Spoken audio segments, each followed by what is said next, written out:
cas. Il y a un engagement qu'ils estiment, qui est de 100 milliards de dollars par an d'ici à 2020. On est très... Alors les enjeux, c'est de décrypter les enjeux eux-mêmes de cette conférence sur le changement climatique qui aura lieu en France en fin 2015.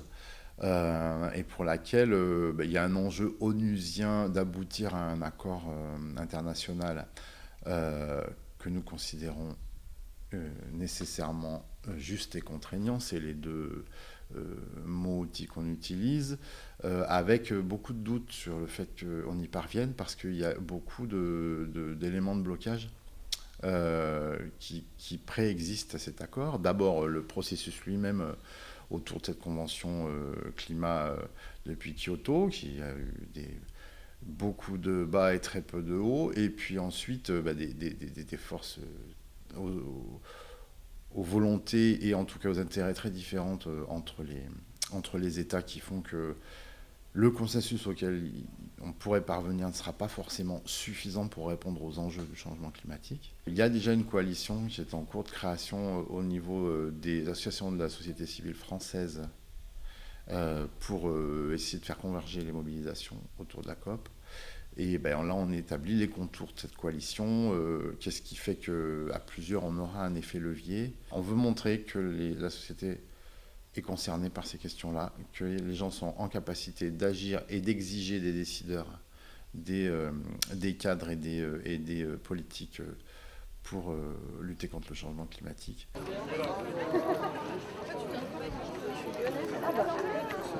Un Alternativa, c'est un village des alternatives au changement climatique. C'est le nom en fait d'un événement qui à la base a été organisé à Bayonne 10 jours après le dernier rapport du GIEC, le rapport des experts sur le climat, qui venait confirmer la gravité de la situation climatique.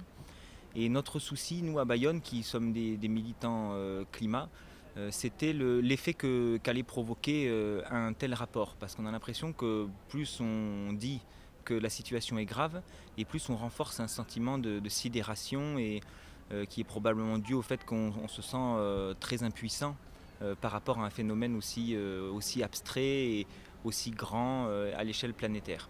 Et or, il y a beaucoup de solutions qui existent au changement climatique, notamment au niveau local. Et donc le principe, ça a été de rassembler tous les porteurs d'alternatives de plein de thématiques différentes sur l'énergie, sur l'agriculture, sur le transport, etc. De les rassembler dans le centre de la ville, coupés à la circulation automobile et transformés en village des alternatives. Et c'est-à-dire qu'il y avait telle place dédiée à l'agriculture, telle rue dédiée à l'économie solidaire, etc. Le but, c'était de montrer que le changement climatique, c'est aussi l'opportunité de construire un autre modèle de société, certes très différent de celui dans lequel on vit, c'est-à-dire que ce sont les alternatives qui non seulement sont des solutions au changement climatique, mais qui en plus construisent un monde qui est plus serein, plus calme, plus convivial, plus juste, plus solidaire et en un mot plus humain. C'est au moins au niveau du village d'organiser, alors au moins, s'il n'y a pas... Là, il s'agit d'un module sur l'accès à l'eau et l'assainissement pour tous.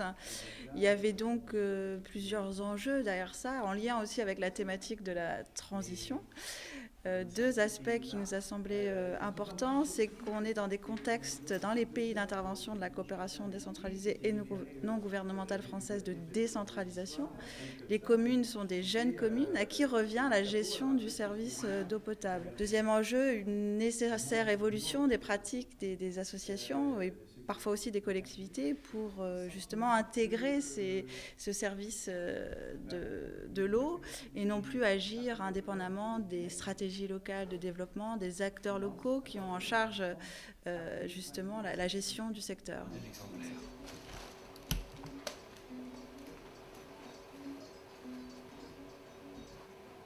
La charte qui est en vigueur aujourd'hui, enfin qu'on vient de signer il y a peu sur le commerce équitable, on va dire nord-nord, local et autres, c'est l'idée d'appliquer les principes du commerce équitable que nous pratiquions autrefois entre le sud et le nord, d'appliquer ces mêmes principes entre les consommateurs et les agriculteurs, les paysans français. Donc l'idée, et quand même, évidemment, dans les modalités, il y aura quelques différences, mais l'idée quand même, c'est que les bénéficiaires, donc les paysans, puissent bénéficier de prix on va dire, un prix minimum garanti suffisamment rémunérateur, en tout cas que quand les prix sur le marché sont amenés à s'effondrer, on leur garantit un seuil en dessous duquel leur rémunération ne diminuera pas. Et de même, en retenant les principes du commerce équitable tel qu'il était appliqué du sud vers le nord, l'idée est bien celle aussi d'assurer à l'agriculteur un préfinancement d'une partie de ses travaux, éviter précisément que les paysans en question aient à s'endetter, alors qu'on est dans les pays du sud, c'est s'endetter auprès de commerçants usuraires. Ici, c'est quand même des découverts de trésorerie, c'est quand même des intérêts à payer à la banque. Si on peut éviter ça aux agriculteurs, ce serait quand même pas mal. Et donc cette charte a été longtemps négociée entre le réseau Impact, la participation de la FNAB, la Fédération nationale de l'agriculture biologique, et la plateforme française pour le commerce équitable.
Des démonstrations dans la rue grâce à l'équipe d'animation sur l'idée que le vivant n'est pas à vendre, ou en tout cas, et qu'en tout cas l'humain encore moins, qu'on soit femme dans les zones de conflit en Afrique, qu'on soit enfant soldat, qu'on soit intermittent du spectacle, qu'on soit joueur de foot, à quelques exceptions près, l'homme n'est pas à vendre.